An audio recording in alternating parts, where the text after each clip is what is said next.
भूमाफियाओं ने पीड़ित की जमीन पर किया कब्जा। पीड़ित इंडियन नेवी में है, मुंबई में तैनात। पीड़ित परिवार बच्चों सहित 2 दिन से बैठा है कलेक्ट्रेट स्थित धरना स्थल पर धरने पर। मासूम बच्चों सहित पीड़ित परिवार बैठा धरने पर। कार्रवाई न होने पर भूख हड़ताल पर जाने की कही बात।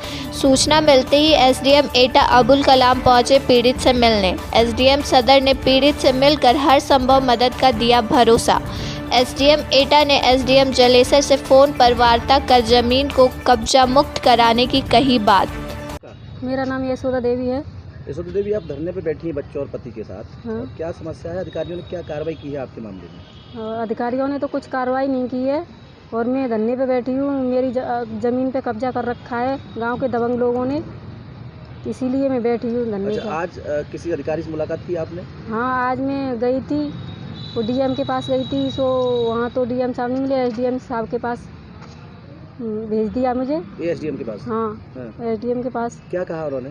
उन्होंने कहा कि आप अपनी ज़मीन नहीं रखाओगे तो गांव के लोग तो कब्जा करेंगे ही। और मैंने एप्लीकेशन दी तो एप्लीकेशन उन्होंने ऐसे करके फेंक दी, फिर दोबारा में उठा के अपने पास रख ली। फेंकने के बाद? हाँ, फेंकने के बाद। और बोलते कि अभी आप अपनी ज़मीन नहीं रखाओगे तो ज़मीन का हम रखाने जाएंगे आपकी। एक बात बताओ, अब हम अपनी ज़मीन रखा के बच्चों को पढ़ाएं कि ये जॉब करते हैं, हम कैसे अपने बच्चों का भविष्य बनाएं या नहीं बनाएं?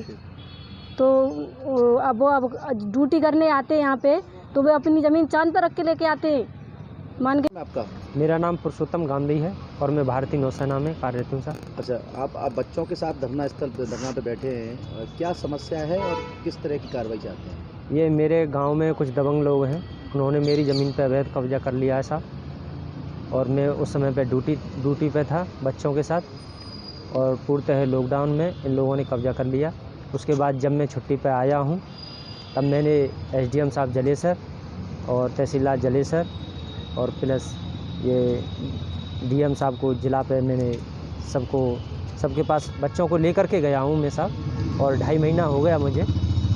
इनके डीएम साहब के आदेश के अनुसार एक छोटा सा इन्होंने पैमाइश भी कराई है, लेकिन उसमें पूरी ज़मीन इन्होंने नहीं निकाली है। उन्होंने 3 बीघा ज़मीन में से 1.5 बीघा ही ज़मीन निकाली है और उस पर भी अभी तक अवैध कब्जा नहीं हटाया है, ना ही दबंगों के खिलाफ कोई कार्रवाई हुई है। जो पैमाइश करने गए थे कौन लोग थे और क्या उन्होंने कार्रवाई की?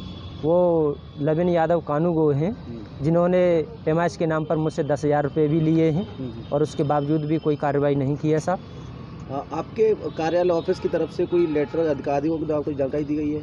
हाँ साहब, मेरे जो लेफ्टिनेंट कमांडर हैं गौरव धनगर, उन्होंने लेटर बना के भेजा है डीएम साहब के लिए और पुलिस कप्तान साहब के लिए।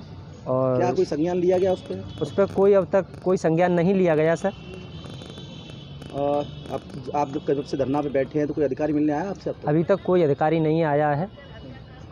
कब तक धरना पे बैठेंगे आप? जब तक साहब मेरे जो दबंगों के खिलाफ कार्रवाई नहीं होगी और मेरी ज़मीन पर जो दोबारा मुझे कब्जा नहीं मिलेगा, तब तक मैं अनिश्चितकालीन धरने पर बैठूंगा और भूख हड़ताल भी करूंगा साहब।